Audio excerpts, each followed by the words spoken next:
Boa noite, bem-vindos a esta noite informativa.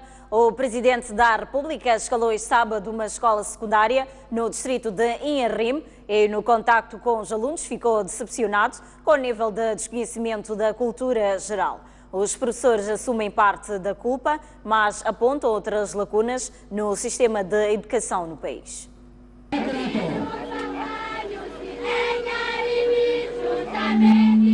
A jornada de Filipe Nyusi este sábado começou na escola secundária de Nyakuongo, no distrito de Inharrim, onde assistiu a uma aula de inglês nesta turma da 8ª classe.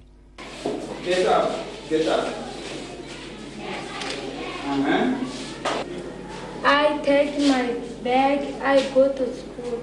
Eu tenho que ler, tenho que escrever e tenho que falar. Mas foi no pátio da escola onde o chefe de Estado ficou decepcionado quando, em breve contacto com os alunos, percebeu que até os da 12ª classe apresentam problemas básicos de cultura geral, como o número de províncias que o país tem, os limites geográficos da província de Inhambane, só para citar alguns exemplos. Qual é a capital de Moçambique?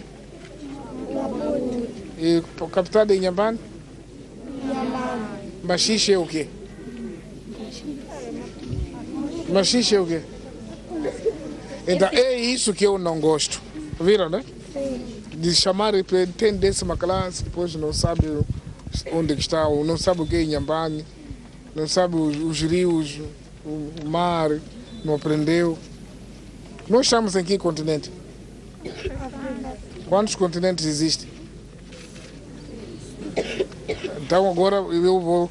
Então podemos levar os vossos professores para irem aprender de novo? Não. É? Se eles não vos explicam. Só vocês é que não sabem, não nasceram para saber. Vamos trabalhar nisso, está bom? O assunto acabaria por dominar este encontro, que manteve no mesmo local com professores e gestores escolares da província de Inhambane. Confesso que acho que podemos fazer mais. Já não é o problema só de sala de aula, problema de carteira e de outras coisas. É mesmo o problema de trabalharmos mais para que os nossos alunos possam saber mais. Na sequência, o chefe de Estado quis saber dos próprios professores onde está o problema, uma vez que boa parte deles leciona desde os tempos em que havia rigor nas escolas. Nós partimos para esta carreira numa altura em que nós não tínhamos escolas, fisicamente não existiam, também não tínhamos meios de transporte, não tínhamos absolutamente nada. O que tínhamos era a vontade e o livro. Mas consigo perceber que nessa altura nós fizemos muito mais do que aquilo que faço hoje. Então isto choca-me, de certa maneira. Até aos anos 85, o meu aluno da 1ª classe fazia ditado. Mas hoje, o meu aluno da 7ª classe não faz ditado. Agora, esta questão é paradoxal para mim, porque sou a mesma pessoa. O que terá mudado em mim?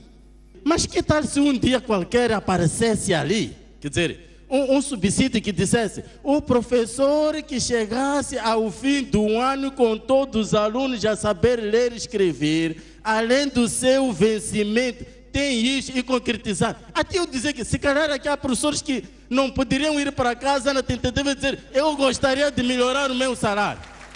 Eu gostaria de melhorar o meu salário, eu tenho que trabalhar, ao invés de eu sair e meter no caminhão, comprar coco, ir não sei o que para melhorar o salário, prefiro estar lá na escola, lutar por fazer ler e escrever a criança, que seria um ganho, um bem para o país. Depois deste encontro, Filipe Nyusi vai se reunir este domingo com o pessoal de saúde no distrito de Massinga, aqui na província de Inhambane. O Presidente da República pretende também medir o pulsar daquele setor, identificar os problemas e também as possíveis soluções. Pedro Amba e Ricardo Machava, STV. A aprovação tardia do Orçamento do Estado no Parlamento e a conjuntura internacional que tende para o aumento do preço dos principais cereais que Moçambique importa contribuiu para a definição de metas relativamente baixas para o primeiro ano de governação, justifica o Presidente da República. Uma vila pacata situada no distrito meridional de Inharime, na província de Inhambane. Foi a 9 de maio de 1972 que esta zona foi elevada à categoria de vila. Ou seja, este sábado, a vila-sede do distrito de Inharime celebra 43 anos desde que foi elevada a essa categoria. Terra de gente humilde, com os pés assentes na cultura. A timbila aqui tocada e dançada entrou na história mundial ao ser proclamada pela Unesco Patrimônio Imaterial da Humanidade em 2006.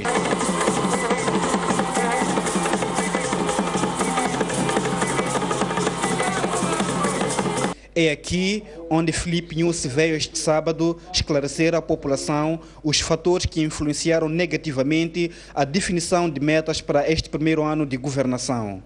Este programa, que já estamos a descrever em anos, há quem, por exemplo, considera a puseram um pouco para o ano 1, esse ano. E esqueceram que agora estamos no meio do ano. E esqueceram que começamos com chuvas que estragaram muita coisa, temos que começar de novo. E esqueceram que ainda não tínhamos dinheiro para começar a trabalhar. E há muito mais coisas que acontecem no mundo que esquecem. Esquecem que o gás está a baixar. Esquecem que o combustível está a baixar. Esquecem que, ou mesmo não sabem, que a comida está a subir preço no mundo. O milho está a subir, trigo está a subir. O nosso governo é um governo que senta e pensa, não corre. Disse, para aquilo que Moçambique pode fazer, este primeiro ano, vamos fazer isso, porque nós queremos fazer, não queremos prometer, e não nos conduzam a prometer aquilo que Moçambique não pode fazer. O chefe de Estado voltou a repisar que já conhece os problemas que preocupam os moçambicanos, por isso o seu governo vai trabalhar para corresponder à ansiedade popular. Nós queremos trabalhar e o nosso povo quer trabalhar. Eu estive reunido com os professores agora.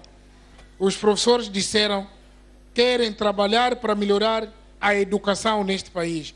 É essa coragem que nós temos. Porque o objetivo dos moçambicanos já está claro. Não precisa ninguém de duvidar. Qual é o objetivo desse governo? O objetivo deste governo é o povo viver bem. E esse está definido num programa, até temos programa 20, 25, 20. Agora não é andar a definir coisas, é andar a fazer coisas que já são sabidas. O povo sabe que quer comida, o povo sabe que quer estrada, o povo sabe que quer hospital. É isso que o povo quer. Quer não definições, mas realizações. E nós queremos fazer. Este domingo, a delegação presidencial escala o distrito da Masinga. Cobranças ilícitas e mau atendimento nos hospitais vão ser alvo de medidas severas, garantiu a Ministra da Saúde no encerramento do 40º Conselho Coordenador do setor. Ao fim de 3 dias de trabalho, no âmbito da 40ª sessão do Conselho Coordenador, a Ministra da Saúde colocou um ponto de ordem para acabar com comportamentos ilícitos de alguns profissionais do setor. Perante diretores provinciais e nacionais, chefes de departamento e quadros da saúde, Nazir Abdul exigiu rigor no trabalho e prometeu aplicar medidas severas aos infratores, com destaque para cobranças ilícitas e mau atendimento. Seremos intolerantes perante qualquer infração cometida no nosso setor que afete o normal funcionamento dos nossos serviços. Importa realçar que medidas severas deverão ser tomadas face às cobranças ilícitas e ao mau atendimento aos nossos utentes. Devemos ser mais rigorosos com os processos de gestão e logística dos bens e equipamentos, mas acima de tudo dos medicamentos, implementando as medidas já estabelecidas para que os medicamentos vitais e essenciais estejam permanentemente disponíveis nas nossas unidades sanitárias para os nossos utentes. A ministra considerou ainda urgente a criação de equipas técnicas permanentes preparadas para responder a epidemias e surtos, dando como exemplo a cólera. Devemos continuar a fazer tudo o que estiver ao nosso alcance para servir condignamente o nosso povo com humanismo e a qualidade necessária e merecida. Temos a obrigação de aumentar a nossa capacidade de vigilância e resposta aos surtos e às doenças emergentes, criando equipas tecnicamente melhor preparadas, com capacidade laboratorial, para dar resposta às diversas necessidades de investigação. O encontro, que terminou esta sexta-feira, visava, entre outros pontos, ajustar o setor da saúde às prioridades do Plano Econômico e Social 2015-2019. Ainda sobre o Conselho Coordenador do Ministério da Saúde, o Ministério vai introduzir reformas no sistema de distribuição de medicamentos como uma das medidas para prevenir rupturas nas unidades sanitárias. Melhorar o sistema de distribuição de medicamentos é uma das prioridades das reformas em curso no Ministério da Saúde, para além da gestão criteriosa do processo de aquisição. O setor pretende implementar um sistema de gestão que permite prevenir rupturas nas unidades sanitárias, segundo avançou Antônio Assani, diretor nacional da Central de Medicamentos. Temos um plano estratégico e já foi aprovado a nível do consultivo do ministro, vai ser implementado a nível do país, que é a questão de melhorar esta cadeia de abastecimento. O que a gente vai fazer é tentar reduzir os números de armazenagem, mas construir e reabilitar armazéns intermediários. Então passarmos a ter entre 30 a 40 armazéns intermediários, e isso vai permitir o quê? Vai permitir de facto que o envio de medicamento não enviamos para uma província, mas enviamos para um armazém, e esse armazém vai enviar diretamente para a unidade sanitária. E isto vai permitir que haja abastecimento mensal dos medicamentos. Uma das motivações destas reformas é ajustar o sistema de distribuição de medicamentos ao crescimento e localização das unidades sanitárias do país. O grande constrangimento que nós temos é que nós tínhamos um processo de distribuição que estava assegurado para, vamos dizer que é um sistema que era para 700, 500, 700 unidades sanitárias. Hoje estamos com cerca de 1.500, mais que 1.500 unidades sanitárias. Então, isso que acontece é que nós temos vários locais de armazenagem de medicamentos. Então, estamos a falar de mais de 150 locais. Então, isso fica muito difícil você saber onde é que está o medicamento nesse momento. Então, a armazenagem leva muito mais tempo. O que nós estamos a fazer é tentar reduzir locais de armazenagem e tentar alocar, não ir para a província. Vamos dar um exemplo, um distrito que está próximo, vamos dizer, Zavala, ou aquela unidade sanitária na entrada de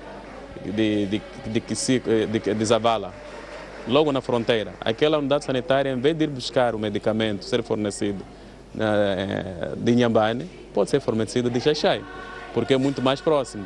Então, essas 30 unidades sanitárias, nós vamos fazer isso porque cada armazém vai ter que fornecer 42 unidades sanitárias, e isso é fácil também controlar. Ainda neste 40º Conselho Coordenador do Ministério da Saúde, quadros do setor a diversos níveis reassumiram o compromisso de promover a humanização do atendimento hospitalar nas unidades sanitárias. O prazo da conclusão das obras da Estrada Circular de Maputo voltou a ser prorrogado. Ao invés de julho, as mesmas serão concluídas em dezembro, segundo anunciou o Ministro das Obras Públicas, a Habitação e Recursos Hídricos, que este sábado visitou as obras. Das 5 portagens, 4 estarão localizadas ao longo da Estrada Circular e uma na Ponte da Macate. Na palestra realizada... Muito bem, volto a recuperar esta peça de reportagem. O prazo da conclusão das obras da Estrada Circular de Maputo voltou a ser prorrogado. Ao invés de julho, as mesmas serão concluídas em dezembro, segundo anunciou o Ministro das Obras Públicas, Habitação e Recursos Hídricos. Ministro da pasta, João Machatini, e por uma delegação composta por quadros e engenheiros da Empresa de Desenvolvimento Maputo Sul, o Ministro das Obras Públicas, Habitação e Recursos Hídricos escolheu as pontes e nós de entrocamento como foco da visita às obras da Estrada Circular de Maputo. O titular iniciou a visita pela ponte da Costa do Sol e a seguir escalou a ponte ferroviária de Maracuene com níveis de execução situados em 70%, nó de Maracuene com nível de 80%. Já estão concluídas cerca de 3,8 e estão a colocar os passeios e já temos o projeto de sinalização submetido, estamos a avaliar. Carlos Bonetti visitou ainda as obras da ponte da Macaneta, nó do Zimpeto com execução a 70% e a ponte ferroviária de Matola-Gar. Um dos pontos escalados pelo ministro das Obras Públicas é o nó de Chumene, que faz cruzamento com a Estrada Nacional número 4. Aqui, as obras ainda não iniciaram porque aguardam coordenação com a TRAC, que é concessionária desta via. Bonetti anunciou o adiamento para dezembro da conclusão da estrada circular e justificou constrangimentos no reassentamento e construção do nó de Chumene como principais razões. Vocês puderam constatar hoje que mesmo nos locais onde nós já compensamos as pessoas e elas já se tinham retirado e já executamos a obra, verificamos hoje nesta monitoria que fizemos que as pessoas voltam a ocupar as áreas de reserva de estrada. Nos nós do Chumene é que nós ainda temos ali, mas também não são pessoas, são mais as empresas que estão junto à N4. A estrada circular podemos dizer que está acima dos 75%, nós até o final deste ano tem que estar toda ela pronta. O titular mostrou-se satisfeito pelos níveis de execução das obras da ponte Maputo-Catembe e garantiu a conclusão para finais de 2017. Podemos dizer que ainda não chegamos aos 10%, mas é a parte mais crítica. Em qualquer obra desta natureza, logo que nós sairmos da fundação, é aí que as pessoas vão começar a ver que de facto vai haver uma ponte. Mas pode-se ver em vários troços toda a movimentação que tem havido, mesmo em termos de reassentamentos e da parte que vão ser os acessos, quer de um lado ou do outro. Aqui estamos a falar de 3 anos, portanto até finais de 2017 temos que ter chegado a Pontador. Temos que ter também do lado de Boa Bela Vista feito, a ponte também deverá estar pronta e terá que estar todo o projeto concluído. O responsável das obras de construção da circular garante que o prolongamento do prazo não vai comprometer os custos, orçados em mais de 300 milhões de dólares. Vai ser necessário pagar para usar a estrada circular de Maputo. Para efeito, serão montadas 5 portagens que vão estar a cargo da empresa de desenvolvimento Maputo Sul, que também irá se encarregar pela manutenção da infraestrutura. Das 5 portagens, 4 estarão localizadas ao longo da estrada circular e uma na ponte da Macaneta, no distrito de Maracuene. O PCA da empresa de desenvolvimento Maputo Sul, Paulo Fumani, garante que as infraestruturas serão instaladas em locais que vão permitir aos automobilistas ter vias alternativas. O principal elemento a considerar é a origem e destino das pessoas. Faz-se o levantamento, que nós determinar quais são as possíveis rotas. Então nós vamos encontrar uma rota do cruzamento com a rua José Craveirinha, que vai até Maracuene. José Craveirinha, Chiango, Chumene. Podemos vir de Chumene até Chiango, que pode ir para Maracuene. Portanto, houve uma análise aqui de possíveis origens e destinos. Segundo, as distâncias percorridas, que não podemos colocar uma portagem aqui 2 metros depois outra portagem. Nós vamos colocar as portagens em situações onde o utente vai decidir se quer pagar, passar na circular, ou se não quer pagar e vai passar na outra rua. Segundo Fumani, a gestão das portagens estará sob responsabilidade da Maputo Sul, que está a cargo das obras. De princípio, será a própria Maputo Sul a fazer a gestão da exploração destas estradas. Nós falamos portagem que só é a parte que se vê, mas significa, acima de tudo, manutenção e garantir uma qualidade de serviço aos utentes da estrada. Portanto, não é só portagem por si só, há uma série de responsabilidades. O responsável não avança datas, mas garante para breve o início de conversações com a Confederação das Associações Econômicas de Moçambique, empresas municipais de transporte público de passageiros e associações de transportadores para a localização exata das portagens. O Ministro dos Transportes e Comunicações reconhece as dificuldades de combater a crise de transporte, sobretudo nos centros urbanos. Carlos Mesquita defende a necessidade de diálogo permanente entre o Governo e o setor privado, com vista à busca de soluções. Na palestra realizada na Universidade UTIV, Ex-Instituto Superior de Tecnologias e Gestão, Carlos Mesquita, defendeu que a resolução da crise de transportes rodoviários de passageiros depende, sobretudo, da melhoria da gestão e fiscalização no setor. No encontro com o tema Desafios de Transportes versus Vias de Acesso, o Ministro revelou que estão em curso várias ações com vista a resolver o problema de transportes no país, como a reabilitação e construção de estradas. Temos uma ideia para onde é que vamos. Dizer que vamos resolver, eu gostaria de dizer isso. Resolver significa 100%. Mas que temos planos concretos para minimizar. Isso sim. Gestão, manutenção, coordenação, rotas, fiscalização. Temos que preocupar com o índice de disponibilidade, de operacionalidade de autocarros. O Ministro dos Transportes e Comunicações defendeu ainda a necessidade de capitalização dos transportes marítimos e aéreos para o desenvolvimento do país. Temos que capitalizar o mar, desenvolver a cabotagem, que é para o produto chegar ao cidadão moçambicano a um preço muito mais acessível do que é hoje. Este é um dos desafios que nós temos como Governo e que está estipulado no plano económico e social do Governo e no programa quinquenal do Governo também. Temos que olhar o povo, temos que olhar o cidadão, criar condições para que ele tenha uma vida o menos difícil possível, também nos aspectos de preços dos produtos. Além de estudantes e docentes da Universidade UTIV, a palestra contou com a presença de diretores nacionais do setor dos transportes. Por sua vez, os estudantes mostraram-se preocupados com a crise de transportes de passageiros, sobretudo na cidade de Maputo, e questionaram o ministro sobre as perspectivas de resolução. Atrasos à escola devido à falta de transporte foi a principal preocupação que levou os estudantes a questionarem o ministro sobre a perspectiva para a resolução do problema que afeta milhões de cidadãos na capital do país.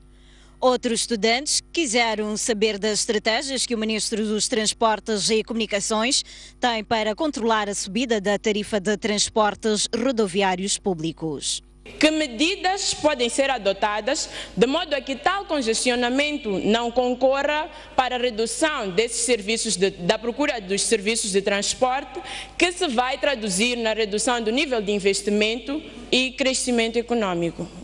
Até que ponto o distrito de Boane pode estar conectado visando a uma ligação intermodal, não só o uso do transporte rodoviário, mas também o transporte marítimo.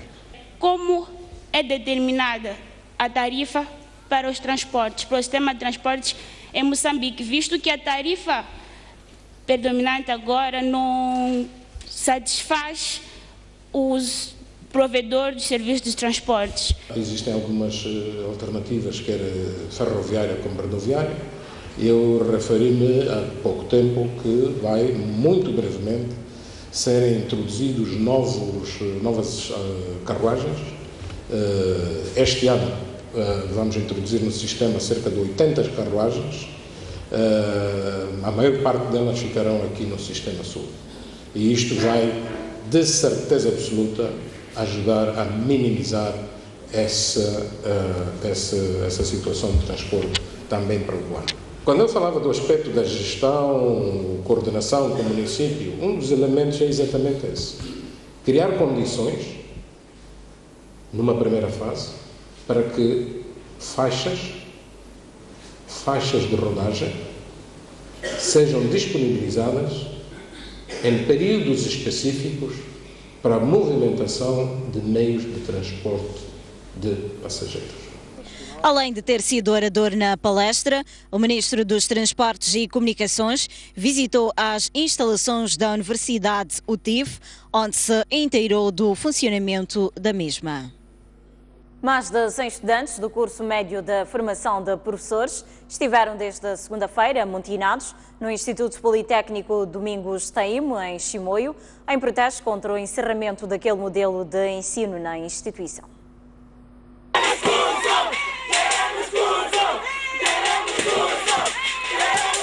Os estudantes estiveram durante a semana amotinados na instituição em protesto contra a medida, porque o curso, segundo disseram, arrancou sem sobressaltos no princípio deste ano e foi encerrado sem prévio aviso. Queremos nosso dinheiro e o curso. Hoje mesmo eles disseram que o curso do professor está encerrado. Já não há mais curso do professor. Disseram que existem esses cursos, por enquanto estavam nos enganar. Há muito tempo levávamos para aqui. Gastamos nosso dinheiro, fizemos tudo. Estudaram quanto tempo vocês? Faz o primeiro trimestre. Todo o trimestre.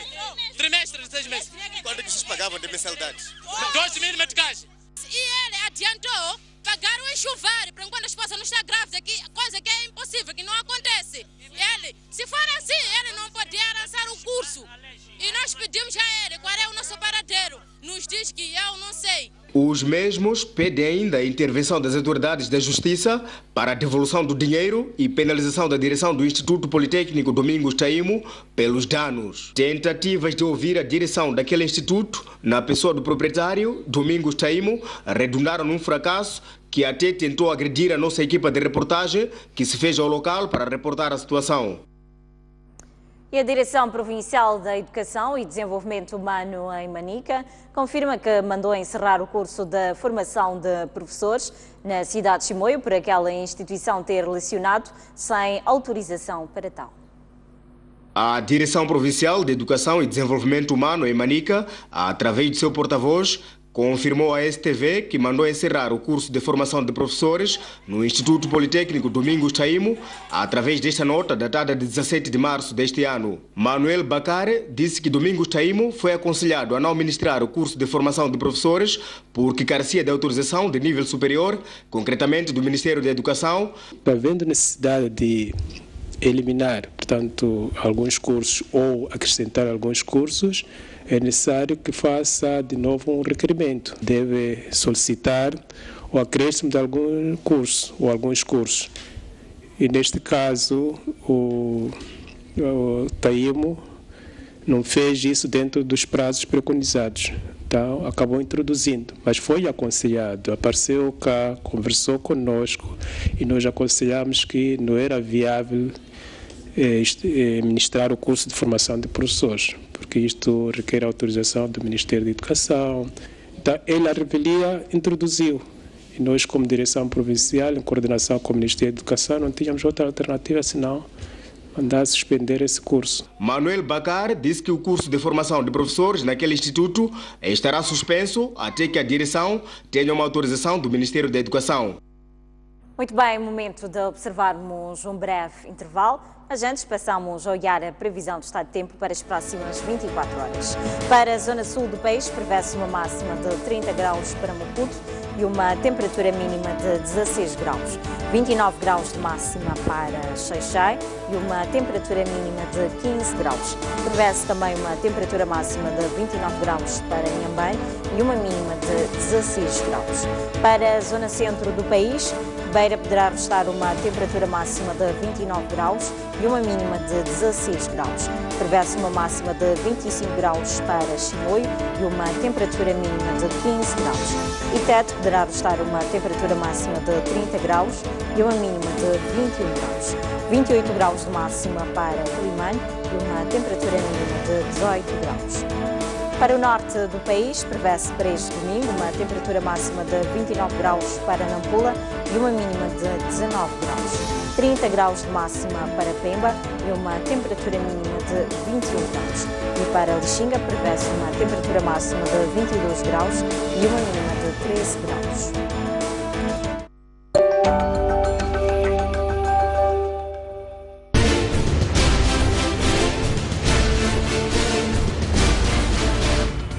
convidado chama-se João Abreu, mais conhecido por Comandante João Abreu. Como é que se tornou piloto? Eu sou da Macia, trabalhava em equipamentos técnicos na área dos sistemas hidráulicos e transmissões. Fiz a licença de piloto comercial, depois a qualificação de instrumentos, que é um voo cego. Então isto fascinou-me sempre, os céus fascinaram-me sempre.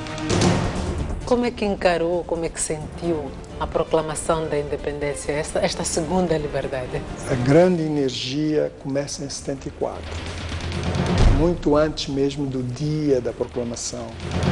Quais foram os desafios que o país teve na área da aviação civil nos primeiros anos da independência? Recursos humanos capacitados. O acidente que mais marcou a história da LAM foi o de 29 de novembro de 2013, com perda de vidas humanas. 33 pessoas morreram. Hoje em aviação está provado que mais ou aproximadamente 73% dos acidentes hoje no mundo é o homem.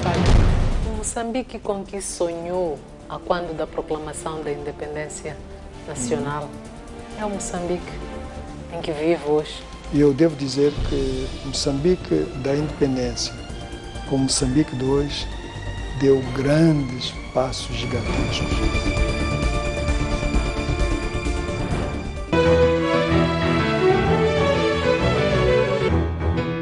Cá estamos para mais um baú.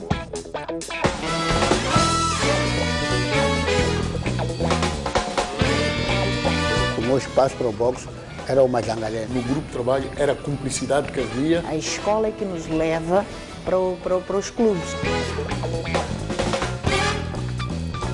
Ser tático. Nós tínhamos o conhecimento básico de senegalês. Eu vinha a jogar com orgulho patriótico. Sempre que voltamos derrotados, o balanço é sempre positivo. Fiz um grande jogo contra o Futebol Clube de Porto à noite. E eu não conseguia gritar o golo, não consegui gritar o golo. E agora temos os nossos compatriotas de volta.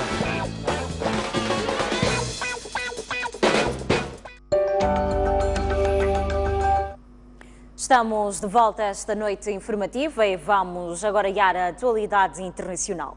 No Paquistão, a queda de um helicóptero do Exército provocou a morte de 6 pessoas. O aparelho com 17 pessoas a bordo despenhou-se quando efetuava a manobra de aterragem no Vale de Naltar.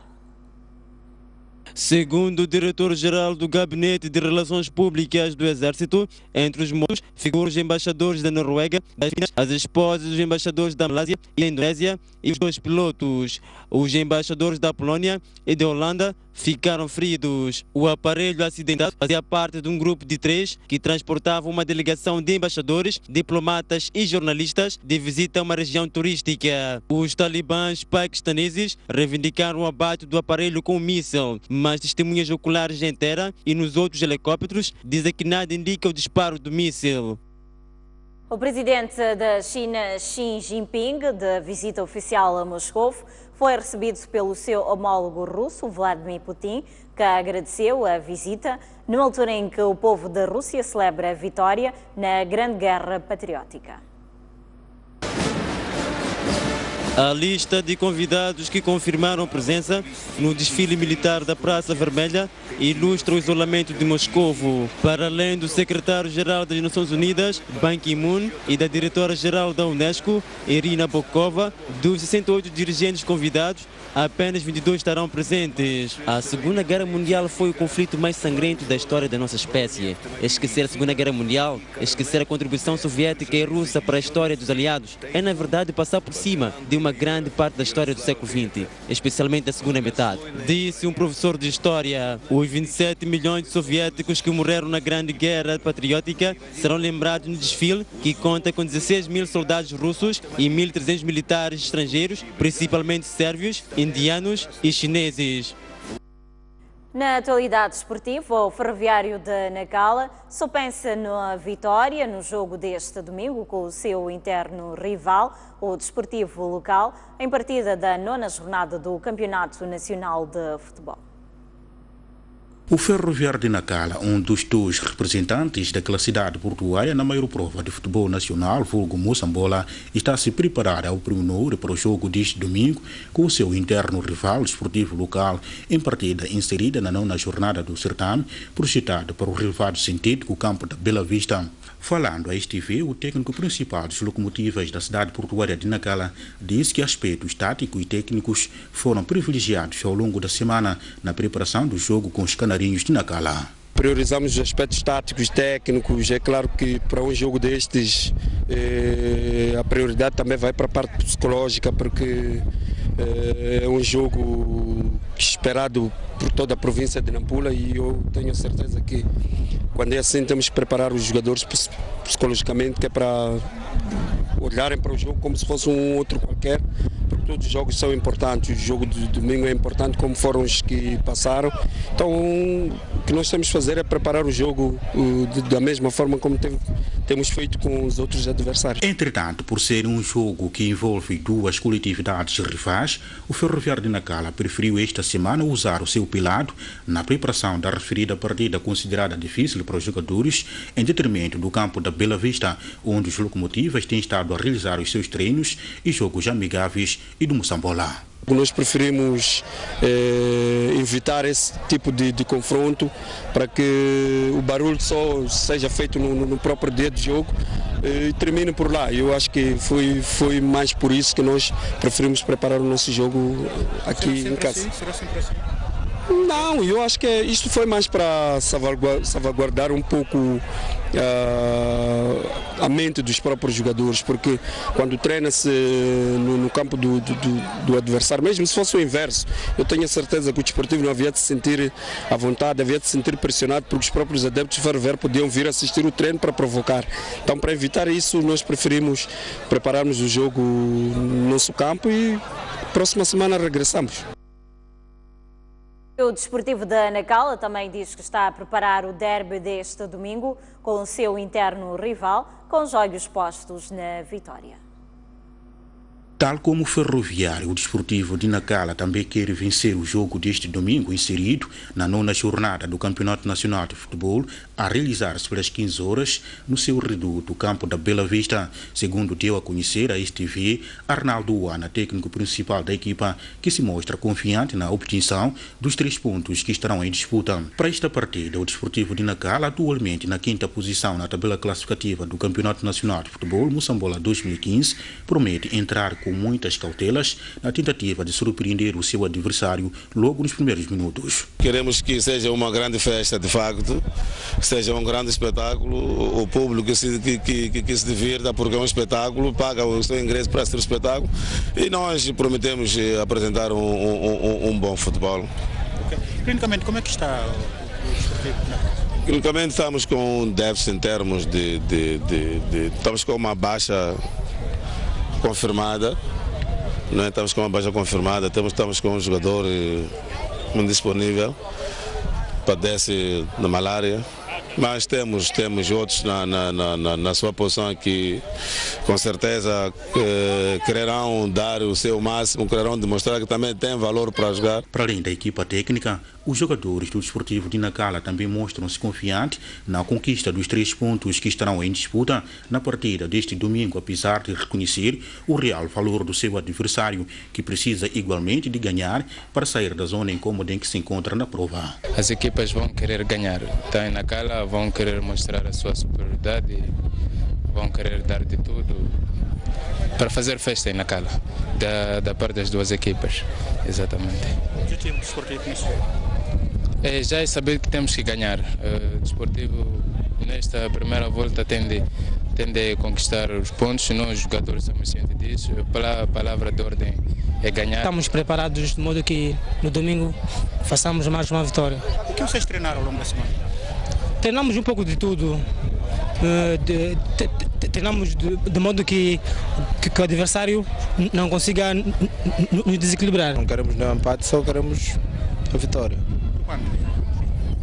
Não importa quanto hoje vamos ganhar, mas o importante é que a gente quer ganhar e vai ganhar. Refira-se que em 8 jogos realizados, o Desportivo de Nacala somou um total de 12 pontos contra 10 do seu interno rival, o Ferroviário Local, duas equipas que representam a cidade portuária de Nacala na alta roda do futebol nacional pela primeira vez na história. É o fim desta noite informativa. Gratos pela atenção dispensada. Voltamos a ver-nos numa próxima oportunidade. Até lá, continue a acompanhar a nossa restante programação.